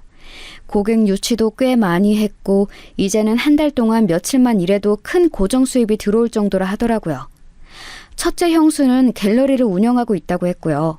둘째 형은 형수와 함께 다이어트 보조제 사업을 하고 있다고 했습니다. 처음 알았는데 둘째 형수가 인플루언서 같은 거라고 하더라고요. 그 있잖아요. 연예인이나 방송일을 하는 사람은 아닌데 SNS나 인터넷에서 사람들이 관심을 가지고 따르는 유명 인사 같은 거요. 사람들이 많이 보는 본인 SNS에서 보조제 같은 건 팔면 하루에 몇백만 원 버는 건 우습다는 겁니다. 인터넷으로나 봤던 사람들이 실제로 이렇게 가까이 있다니 왠지 신기하더라고요. 그런데 어떻게 또 첫째 형수, 둘째 형수 두 분의 분위기가 비슷한 것 같았습니다. 듣자 하니 첫째 형수는 전형적으로 잘 사는 집안의 가방끈이 긴 사람이었고 둘째 형수는 저보다 1살 많았는데 익히 듣던 대치동 키즈였더라고요. 그거에 대한 자부심이 큰 편이었고요. 두 사람은 말수가 많지 않았지만 한마디를 할 때마다 우아함과 세련됨을 보여주려고 하는 것 같았습니다. 한마디로 좀 상대를 얕보면서 스스로 있어 보이는 느낌을 내려고 하는 것 같다 해야 할까요? 제가 일부러 부정적으로 말하려는 건 아니에요. 대화를 몇 마디만 해봐도 알 수 있는 사실이었거든요. 난 솔직히 갤러리 하면서 답답할 때가 많아. 요즘 화가들은 그림 같지도 않은 그림을 그리면서 어디서 못된 것만 주워듣고 오는 거 있지? 협상의 기술을 잘못 배운 건지 고개만 뻣뻣하게 쳐들고선 말이야. 그렇게 교양머리 없는 애들이랑은 상종을 하기 싫어. 어느 집안 앞에서 난척하는 건지 원. 형님, 그거 다 어디 지방 출신이거나 조그만 대학원 하나 나왔다고 유세 떠는 애들이에요. 어렸을 때 인성교육이 안 됐으니까 나 살던 강남구나 서초구만 가봐도 얼마나 애들 교육에 열심인데 그렇게 배워온 애들이 나중에 가도 사람 구실하며 산다니까. 걸핏하면 출신 강남구 부자 지위 꾸밈 이야기와 그놈의 돈 하는 이야기들이 정말로 전부 다 그런 이야기밖에 없더라고요. 저는 그런 거에 관심 없기도 하고 잘 몰라서 그냥 네네만 하고 있었어요. 그러자 그 형수들이 아무 말 없는 저를 유심히 지켜보더니 저에게 한 가지 묻더군요. 유미 씨, 우리 집에 제사 있는 거 알죠? 요즘 같은 세상에 휴일에 놀러 가지 않고 귀찮게끔 뭔 제사를 지내나 싶지만 어머님이 그 부분에 대해선 꽤나 완강하시거든요. 지금까지는 저희도 며느리 목 다 하려고 맞춰드렸는데 유미 씨도 그런 거 괜찮나 싶어서요. 예배를 드리는 집안일 수도 있고 개인의 신념에 따라 안 할 수도 있고 결혼하면 그 집 식구가 아니라 우리 식구가 되는 거지만요. 아, 그렇구나. 저희 집은 예배로 드리긴 해요. 아직은 결혼을 이야기하는 단계까지는 아니라서 확실히는 모르겠지만 상황에 따라 어떻게 할지 조금 더 생각해 봐야겠네요. 그래도 두 분이 계셔서 많이 배우고 잘 따르면 되니까 걱정은 없겠어요. 많이 배우겠다는 게 잘못된 대답이었던 걸까요? 제가 대답을 잘못한 건지 두 분의 표정이 별로 좋지는 않더라고요. 그 후 언젠가부터 저에게 말을 걸지 않고 둘이서만 속닥거리며 이야기하기 시작했습니다. 두 분이 함께 있기에 제가 다가가서 무슨 이야기하세요? 라고 물으면 유미 씨는 잘 모르는 급의 이야기예요. 재테크 관련한 담론이거든요. 이라며 쏘아붙이는데 대단한 이야기라고 수다거리에도 급을 나누나 싶었네요. 앞에선 싸우기 싫어서 함구하고 있었지만 그날 정말 속으로 욕 많이 하게 되더라고요. 그렇게 어찌저찌 정신없이 이틀을 보내고 집으로 돌아가는 길 정말로 남자친구에게 크게 화를 냈어요. 나를 시녀 노릇하게 하려고 데려왔냐. 형들이랑 형수들이 저런 걸 알면 날 안 만나게 했어야지. 힘없다고 시키는 대로 데려간 거냐. 저런 사람들이 있냐 등등. 남자친구는 시종일관 미안하다고 사과하고요. 정말 미안해. 솔직히 말하자면 난 옛날부터 많이 참으며 살아왔고 그게 습관이 되어버렸거든. 원래부터 형들은 늘 저렇게 이기적이고 강압적인 태도였는데 그러다 보니 자연스럽게 저러면 안 된다는 걸 나조차 잊고 있었나 봐. 나한테는 어릴 때부터 높은 형들이라서 저러는 거 익숙하지만 그래도 유미 너한테는 잘할 줄 알았어. 형수들도 겉으로 좀 차갑지만 그래도 큰 형수 작은 형수 두 분이 잘 지내는 거 보면 너한테도 살갑게 대할 줄 알았고 그래서 나도 많이 놀라고 당황스럽더라. 이런 걸 보여서 정말 미안해. 화가 머리 끝까지 났지만 남자친구가 진심으로 사과하면서 사정을 설명하니 또 어느 정도는 이해가 되더라고요. 저런 집안의 막내로 크면서 얼마나 힘들었을까 하고요. 물론 그렇다고 해서 제가 겪은 수모가 사라지지는 않지만요. 집에 돌아가서 언니들한테 이틀 동안 있었던 일을 말하니 길길이 화를 냈습니다. 그런 막대먹은 집안이 있냐면서요. 만약 결혼이라도 하면 고생길 알고 자처하는 거니까 꿈도 꾸지 말라고 하더군요. 맞아요. 아무리 엮이지 않게 조심한다고 해도 한 가족이 되는 건데 그런 사람들과 한 가족이 되는 게 저 스스로도 정말 창피할 것 같더라고요. 그래서 그날 이후로 결혼에 대한 생각은 많이 사라지게 됐어요. 그런데 저의 이런 심적 변화를 느낀 건지 그날의 사건이 너무나 미안했던 건지 남자친구가 저에게 물심양면으로 잘해주기 시작했습니다. 원래도 다정한 사람이라 잘해주긴 했거든요. 그런데 이젠 정말 떠받들 듯 잘 대해주면서 앞으로 살아가며 부족한 점을 고쳐나가겠다고 미래 이야기를 수시로 하더라고요. 사람 마음이 참 간사한 게 그게 다 어떤 부차적 의도가 있어서 그런다는 걸 머리로는 알고 있으면서도 마음으로는 또 정이 가고 고맙고 그렇더라고요.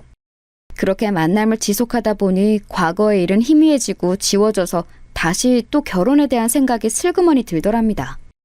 남자친구가 유독 결혼에 대한 이야기를 많이 하는 편인데 그러다 보니 저도 이 사람이랑 결혼하는 게 당연한 일인 건가 싶어지더라고요. 언니들은 이 사건 이후로 남자친구에 대해서 엄청 부정적인 시선을 가졌던지라 저도 어느 순간부터 연애 이야기를 비밀로 하게 되었어요. 말하면 보나마나 안 된다고 당장 헤어지라고 할 테니까요. 그렇게 또 1년 반 가량의 시간이 흐르고 제가 30대 중반이 됐을 무렵 남자친구와 진지하게 결혼 이야기가 오갔습니다. 남자친구는 그간 제 말을 무조건적으로 따라주었고 본인 가족에 대해서도 일절 이야기한 적이 없었어요. 사람을 만날 때 중요한 게 좋아하는 것보단 싫어하는 걸 하지 않는 거라고 하잖아요. 그간의 노력을 보면서 그래도 제가 가족보다 우선인 사람은 맞구나 싶었습니다. 그 정도라면 결혼을 약속해도 괜찮을 거라 생각했어요. 그런데 생각보다 저희 가족들의 반대가 강하더라고요. 그런 집이랑 연맺어봐서 뭐하게? 언니들이 말했지. 보나마나 고생길 열리는 집안이라고. 지금은 네가 그 사람만 보여서 정신 못 차리나 본데 결혼하고 나면 그 옆에 줄줄이 있는 가족들까지 보여. 그럼 따질 게 한두 가지가 아니라고. 특히 언니들이 완강하니 제가 정말 잘못된 결혼을 우기고 있는 건지 갑자기 의심이 되더라고요. 가족들이 반대하는 일은 하고 싶지 않기도 했고요. 그래서 이 상황을 남자친구에게 전했는데 그 사람도 어느 정도 이해가 된다고 하네요. 과거에 그런 일이 있었고 집안과 집안과의 맺음이니 생각을 안 할 수 없는 부분이라고요.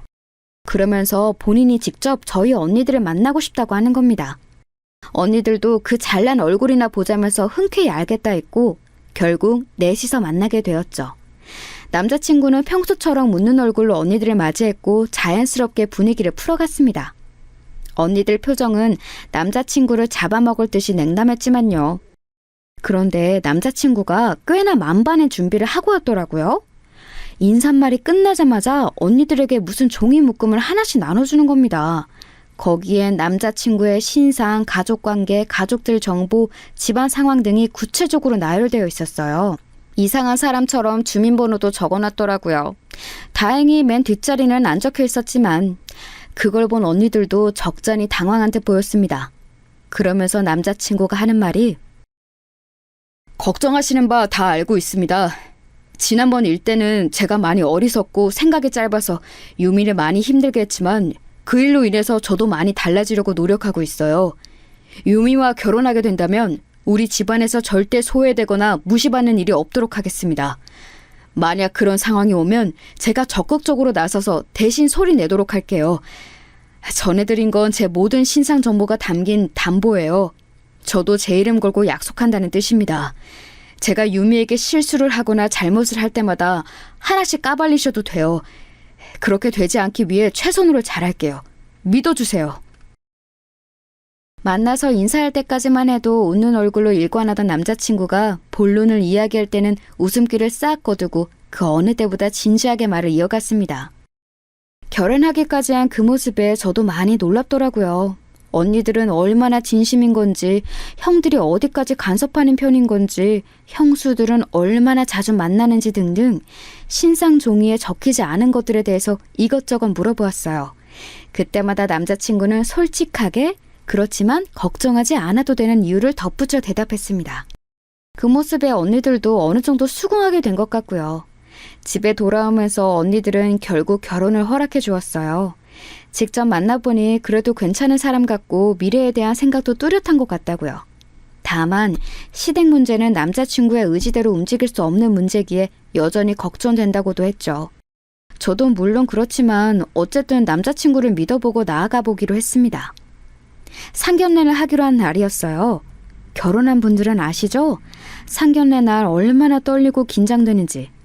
양가 선물도 신경 써서 준비하고 음식점도 지역 내에서 가장 괜찮다고 소문난 곳으로 예약해서 준비했죠.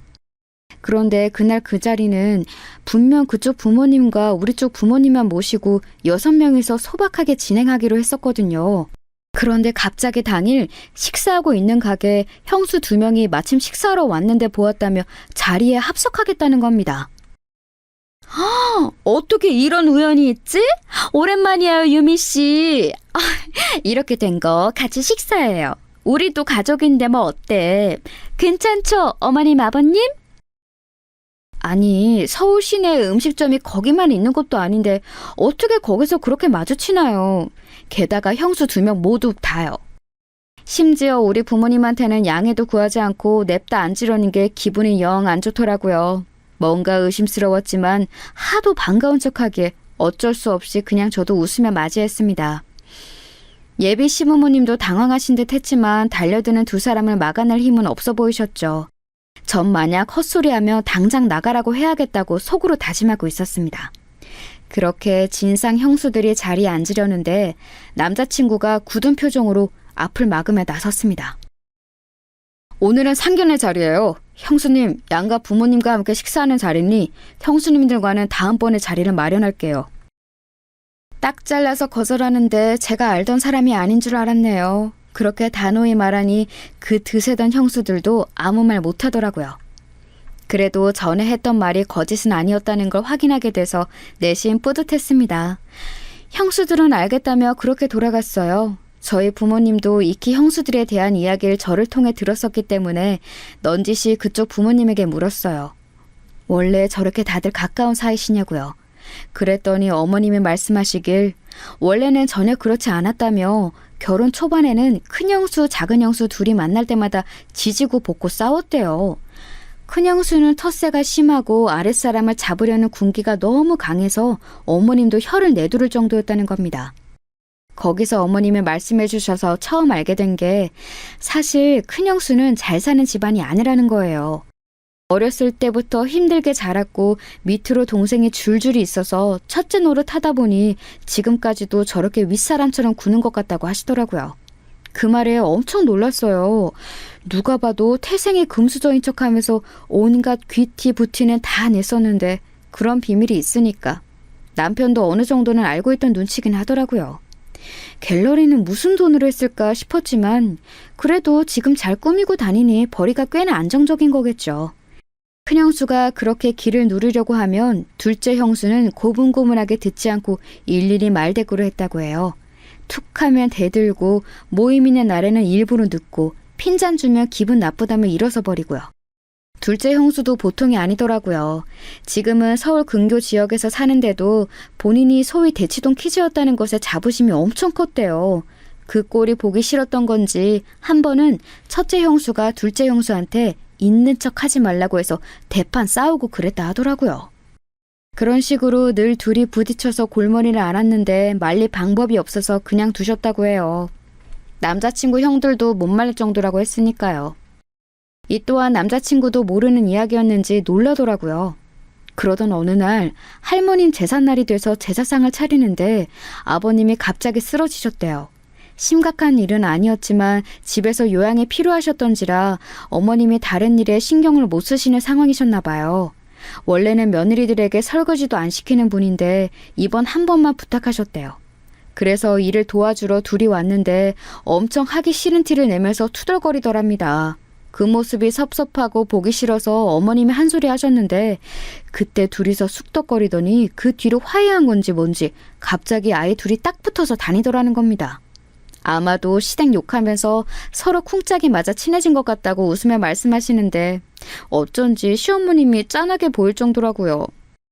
그간 쌓인 게 많으셨던 건지 줄줄이 이야기를 하시다가 급히 갈무리 하시며 상견례 자리에서 며느리들 흉봐서 죄송하다고 사과하셨죠. 괜찮다고 말씀드리면서도 어머님이 그간 고생이 이만저만이 아니었겠다 싶었습니다. 사실 저런 며느리들이 있으면 시어머님도 그만큼 기가 셀 거라고 생각되기 마련이잖아요. 그런데 제 걱정과는 달리 오히려 굉장히 유순한 분 같더라고요. 하여튼 그렇게 둘이 마치 단짝처럼 지냈는데 알고 보니 앙숙이었다는 게 정말 웃겼습니다. 그렇게 들으니 오히려 별로 무서워하지 않아도 될 것 같아요. 그저 겉으로 보기에 허세 가득한 내실이 없는 사람들이란 걸 아니까 그냥 저도 저대로 나서도 될 것 같더라고요. 그런데 그건 제가 그 두 사람을 너무 얕잡아 본 거였습니다. 이제는 손윗동서가 된 두 사람, 결혼식을 올릴 때까지 그 형님들은 보지 못했어요. 남자친구가 의도적으로 자리를 피하기도 했고 저도 일에 불규칙하게 몰려서 정신이 없었거든요. 남자친구 말로는 형들이 섭섭해하면서 식전에 안 보여줄 거냐고 물었다던데 몇 번 대답 안 하니 그들도 더는 캐묻지 않았다고 하더라고요. 저번에 상견례 자리에서도 그렇고 이번에도 그렇고 아무래도 그들은 새 식구가 될 그리고 손아래 동서가 될 저에 대해 관심이 큰 것 같았습니다. 어떻게 말하며 자기의 유익한 편이 될 건지 귀찮은 적이 될 건지 판단하려고 하는 게 아닐까 싶었어요. 그런데 아무래도 제가 순순히 따를 것 같지 않으니 저를 길들이려고 하는 건지 계속 자리를 마련하려고 하더라고요. 마주해봤자 나만 피곤해지니 무조건 피하는 게 상책이라는 생각이 들었습니다. 피할 수 있을 때까지 피하는 걸로요. 그렇게 식을 치르고 어찌저찌 바쁜 신혼여행까지 다녀온 후였어요. 결혼하고 시댁에서 처음으로 다 같이 모이는 자리가 생겼습니다. 사실 정말 가기 싫었고 걱정도 태산이었거든요. 그간 피해 다녔다는 걸 그들도 알 텐데 또 뭐라고 궁시렁댈지 벌써부터 눈에 보이는 것 같아서요. 그런데 마침 너무나 시기적절하게 제가 코로나에 걸린 거예요. 아무래도 신혼여행 끝즈음에 옮은 것 같은데 모임 이튿 전날부터 증상이 나타나서 결국 식사 자리엔 저와 격리하고 있던 남편만 가게 되었죠. 핑계가 아니라 정말 아팠기 때문에 떳떳했어요.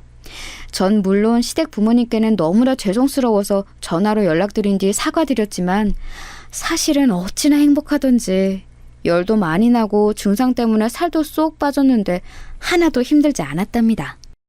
그 뒤로 시댁을 찾아뵈었을 땐 다행히도 시어머님과 시아버님만 계셔서 무난하게 넘어갈 수 있었죠. 하지만 영원히 피할 수 있는 일은 없네요. 가족끼리 모이는 자리는 왜 이렇게 많은 건지 식을 올린 후 그로부터 2달 뒤 할아버님 제사가 있던 겁니다. 시어머님은 듣던 대로 제사에 대해서 고집이 있는 분이셨어요. 어떠한 상황이라도 본인 손으로 꼭 준비해야 한다고 생각하셨고 정석대로 갖춰서 상을 차리려고 하셨죠. 가끔 보다 보면 제기가 엄청 많고 음식도 으리으리하게 차려질 제사상 있잖아요. 시어머님이 말씀하신 게 바로 딱 그 정도의 규모였습니다. 그걸 매번 혼자서 상을 차리셨다니 정말 대단하신 분 같았어요. 큰형님은 본인들이 그간 제사 음식 차리는 걸 도왔다고 하지만 전에 듣자 하니 그것도 딱 2번 정도였다고 하더라고요. 그것마저도 전을 해온다 해놓고 밖에서 사와서 혼났었고 나머지 하나는 작은 형님과 투덜거리다 혼났던 그때였고요. 그래도 시집와서 첫 번째로 맞이하는 제사이기도 했고 어머님께 그간 죄송한 것도 있어서 제대로 도와드려야겠다 싶었습니다. 저희 친정엄마도 음식을 잘하시고 언니들도 요리가 취미여서 음식하는 건 어깨너머로 많이 배웠었거든요. 사전에 미리 공부까지 하면서 준비했죠.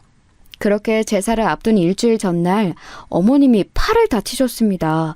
운동으로 아침 수영을 다니시는데 수영센터에서 그만 넘어지셨다고 하더라고요. 오른쪽 팔꿈치부터 팔목까지 깁스를 하셨는데 그것 때문에 일주일 내내 다른 생활을 할 수 없는 상황이셨습니다. 저는 집으로 찾아뵈어 제가 직접 한 몇 가지 반찬을 전해드리기도 하고 밖에서 음식을 포장해 저녁을 챙겨드리기도 했어요. 어머님이 어찌나 고마워하시던지. 아버님은 원래 가사일에 손 하나 깜짝 안 하시는 분이라 어머님이 걱정을 많이 하셨거든요. 아주버님들이 누굴 닮았나 했더니 아버님을 닮은 거였나 봐요.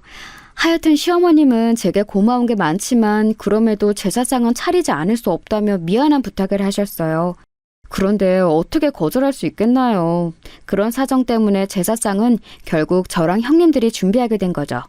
모이기 전날 큰형님이 저에게 전화를 해 이런 말을 하셨어요. 동서, 이제야 그 바쁜 얼굴 보겠네?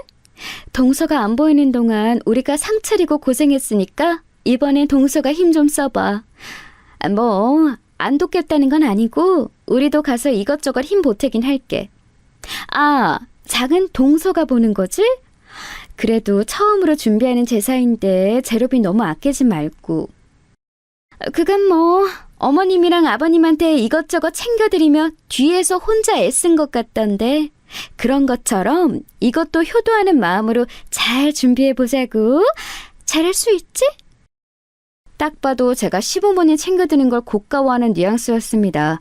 그래도 이제 곧 볼 사람인데 괜히 얼굴 붉힐 일 만들지 말아야겠다 싶어서 꾹 참으며 알겠다고 답했어요. 그렇게 제삿날이 되고 하필 남편은 급히 지방으로 출장에 잡혀서 오지 못했어요. 혼자 갈 수 있겠냐기에 그러겠다고 말했습니다. 마음에 걸려있지만 그렇다고 간다고 한 걸 이제 와서 도로 물릴 수도 없는 일이니까요. 다 사람끼리 하는 일인데 별일 있겠나 싶기도 했고요. 그렇게 저는 오전부터 장을 본 후 곧바로 올라가서 혼자 음식을 준비했습니다. 어머님은 옆에서 한쪽 팔로 일을 하시며 이것저것 지시해 주시고요. 그래도 왼손으로는 한계가 있으니 거의 제가 다 한 셈이죠. 제가 땀을 뻘뻘 흘리며 음식을 하다가 고기 냄새가 역해서 잠시 쉬는데 어머님이 다가오셔서 종이봉투를 하나 주셨습니다. 열어보니 100만 원이 들어있더라고요. 오늘 장 본 거랑 음식 해준 값이라고 하시면서요. 너무 많다고 거절해도 제가 받아야 마음이 편하다면서 억지로 떠미셨죠. 많이 서럽긴 했는데 그래도 마음이 좀 풀리긴 하더라고요. 그렇지만 형님들은 여전히 제 마음을 불편하게 했습니다. 낮즈음에는 오겠다고 했는데 오후 4시가 넘어도 모습을 보이지 않더라고요. 5시가 될 즈음에서야 두 형님들이 한 번에 오셨습니다. 아주버님들은 일 때문에 못 오셨고요. 큰형님은 일찍 올 수 있었는데 교통비가 아까워서 작은 형님 시간에 맞춰 한 차로 오느라 늦었다는 겁니다. 그게 말이라고 하는 얘긴지. 어머님도 연신 기침을 하며 불편한 기색을 보이셨지만 눈치도 안 보는 건지 오는 길에 유명 디저트 가게에 있어서 사왔다며 하하호호 둘이 아주 신났더라고요. 부엌에 잠깐 들려서 음식 다 됐네 고생했어 동서라고 저에겐 딱 한마디 했네요. 저도 좀 화가 나서 아직 절은 안 했어요. 형님이 맡아주시겠어요? 라고 말했는데 못 들은 채 하더랍니다. 그럴 거면 왜 물어본 건지. 오늘만 참자라는 생각으로 저는 그냥 제 일을 하기 위해 부엌에서 다시 음식을 준비했어요. 시어머님이 빠진 재료를 사기 위해 마트에 가신 동안 저는 전을 부칠 준비를 했어요. 형님들이 거실에서 TV를 보는 소리가 너무나 거슬렸지만 애써 신경 쓰지 않는 척했죠. 그런데 전을 부치는 기계가 저희 집 것과 달라서 어떻게 작동하는 건지 모르겠더라고요. 그래서 엉성하게 우선 사용하고 있었는데 순간 선이 빠진 줄 알고 뒤집어 봤다가 뜨거운 판에 다리를 데이고 말았습니다. 기계는 열이 가장 고온으로 되어 있었고 이미 충분히 예열된 상태였어요. 얼마나 뜨거웠으면 다리가 데이고 있는데도 고통이 느껴지지 않아서 대략 10초가 넘도록 데고 있었대요. 뒤늦게야 저는 뜨거운 기름과 판에 다리가 크게 데었다는 걸 알았습니다. 순간 감각과 고통이 극대화돼서 아무 생각도 안 났어요. 화상자리는 까맣게 부풀어 올랐고 그 주위로 살이 붉게 올라왔습니다. 그제서야 제가 악 하고 소리를 질렀는데 형님들은 저를 보는 둥 마는 둥 하더라고요. 핸드폰이 어디 있는지 보이지도 않고 걷기도 어려웠던 저는 급히 형님을 불렀습니다. 형님, 저 화상을 입었는데 상태가 너무 안 좋아요. 119에 연락 좀 해주세요. 크게 되었으니까 빨리 좀 부탁드려요. 라고 말했습니다. 그러자 큰형님과 작은형님이 저를 힐끗 보더니 이러는 겁니다. 그러게 조심 좀 하지. 칠실 맞기는. 혼자 음식한다고 유세 떨 때부터 알아봤어. 그러니까 화상이 뭐 대수라고 119까지 불러. 그냥 찬물로 좀 닦아내면 되지. 곱게 자란 것도 아니면서 왜 유난이야? 지금 이게 장난처럼 보이세요? 사람이 다쳤다고요. 지금 걷기가 힘드니까 신고만이라도 해주세요. 빨리 부탁드릴게요. 알았어, 알았다고. 여기 먹던 커피는 다 먹고 119 불러줄게. 기다려. 사람이 다쳤다는데 어떻게 이럴 수 있나요? 결국 저는 핸드폰을 찾기 위해 상을 짚고 일어나 방으로 기다시피 해서 갔습니다. 그런데 방에도 핸드폰이 안 보이는 거예요. 보니까 어머님이 마트에 가실 때 아무래도 제 폰을 착각해서 가져가신 것 같더라고요. 어머님 폰을 발견했지만 배터리가 없는지 꺼져 있었고요. 급한 대로 앞에 보이는 형님의 핸드폰을 잡았는데 그마저도 뺏어가더라고요. 그러면서 말하길 어머 지금 누굴 걸 함부로 만지는 거야? 못 배워 먹어도 한참 못 배웠네. 동서 아까 형님 말씀 못 들었어? 이것만 다 마시고 전화해준다 했잖아. 동서가 참아. 아주 큰 병선 앞신 것 같으니까. 그러게 우리한테 잘 좀 하지. 어머님 말고 우리한테 잘 보이려고 했으면 이런 험한 꼴까진 안 보잖아. 가족끼리 피하고 무시하고 그러면 못 써.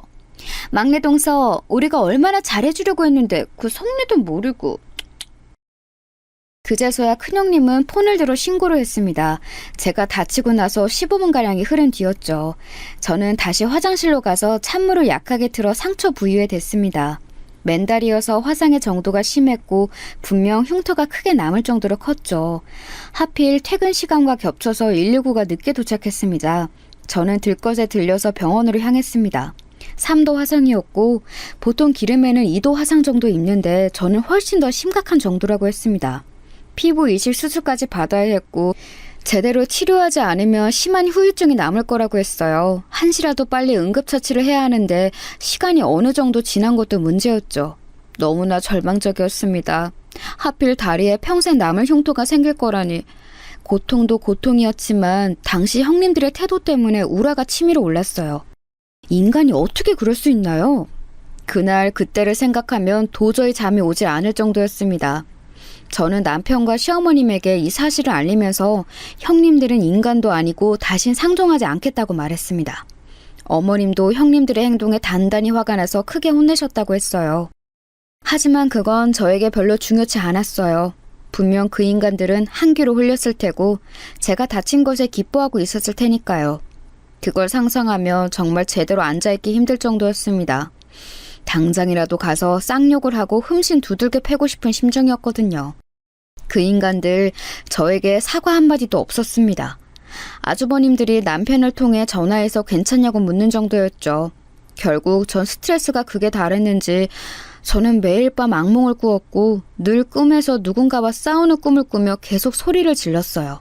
아마도 형님들이었겠지만요. 그렇게 자주 깨어 남편을 붙잡고 얼마나 울었는지 모릅니다. 매일 두 동서를 저주했어요. 똑같이 당했으면 좋겠다고 엉엉 울면서 말했습니다. 남편은 제 말을 묵묵히 들어주고 안아주었죠. 그렇게 지옥 같은 2주가 지나고 다리 치료 때문에 병가를 내고서 집에서 쉬고 있는데 갑자기 집으로 형님들이 들이닥쳤습니다. 초인종을 마구 누르면서 당장 나오라 하더라고요. 저 사람들이 이제 대놓고 뻔뻔하게 나오기로 한 건지 아님 단체로 정신이 나간 건지 영문은 알 수 없었습니다. 그때 남편에게서 전화가 왔어요. 형수들이 찾아갔을 텐데 절대 문 열어주지 말라고요.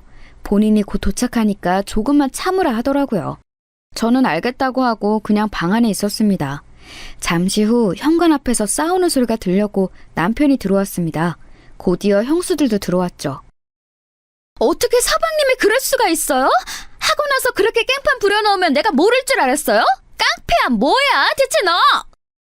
아니 나 신고한 것도 성우 씨죠?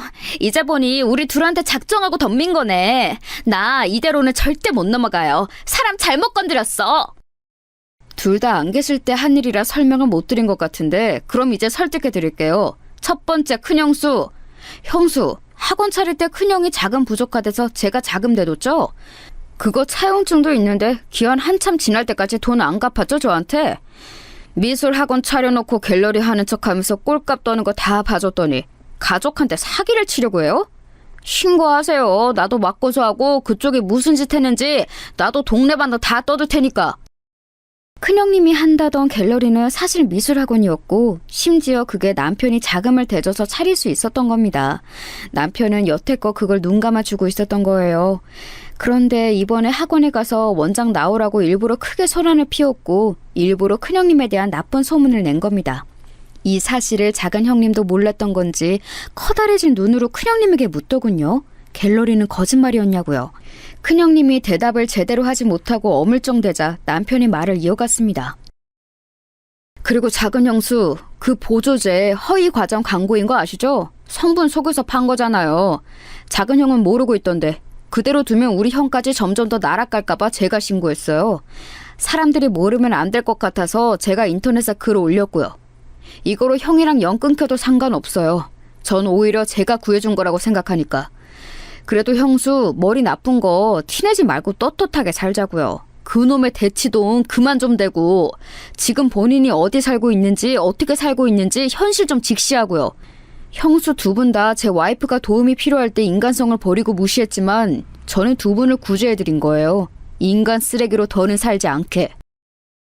남편 말이 끝나자마자 형님들은 남편에게 달려들어 구타하고 옷을 찢고 난리도 아니었습니다. 저도 곁에서 말리면서 거의 아수라장이 되었죠. 그런데 남편은 이런 걸 알고 있었는지 미리 경찰에 신고를 해두었더라고요. 때마침 경찰이 들어왔고 남편은 두 형님을 폭행죄로 고소했습니다. 남편은 제가 그 일을 당한 뒤 혼자서 복수를 준비했고 이렇게 큰일을 벌였어요. 절대 그런 사람이 아닌데 제가 힘들어하는 모습을 보니 도저히 참을 수가 없다고 했습니다. 어떻게든 두 사람이 망하는 걸 저에게 보여주고 싶었다고 하더라고요. 물론 대가는 있었습니다. 두 형과 연이 끊겼고 시댁의 분위기는 그야말로 풍비박산이 돼버린 거예요. 하지만 남편은 후회하지 않는다고 했습니다. 전으로 돌아가도 똑같이 했을 거라면서요. 자신이 여태껏 형들의 폭언과 형수들의 만행을 참아온 건 가족이어서 그런 거였지만 이제 자신의 사람을 건드렸으니 더는 참지 않는다고 말하더군요. 결혼 전 남편이 약속한 말이 진심이었다는 걸 또 한 번 알 수 있었죠. 그런 남편이 고맙기도 하고 한편으론 제정신이 아닌 것 같아서 웃음이 나기도 했네요. 지금 저희는 이사를 했고 시부모님과 간간히 전화를 주고받는 정도로 연락을 이어가고 있습니다. 폭행죄에 대해서 남편은 절대 합의해주지 않고 있는 상황이에요. 무릎 꿇고 사과라도 하고 싶다며 형님들이 연락을 해왔는데 늘 그들이 그래왔듯 못 들은 채 하고 있는 중이죠. 최대한 끝까지 가보려고 합니다.